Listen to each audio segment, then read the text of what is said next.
Hey everyone, it's Ashley here from Creative Strategies, where I teach entrepreneurs how to sell more product online. Welcome to our 1-minute series this week, and I am going to be showing you all some little tips and tricks that you guys can use on your pages.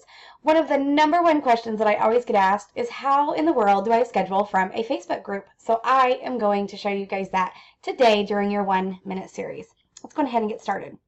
So you're going to get into your Facebook group and you are going to make your post.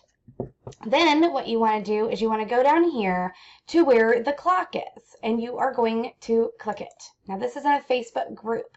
You're going to pick the date, so you can click the calendar and choose whenever you would like to. And then you are also going to pick a time. I'm going to go ahead and leave this here because it's going to be posted today, and then you are going to click schedule. And that is it on how to schedule a post in a Facebook group from your computer.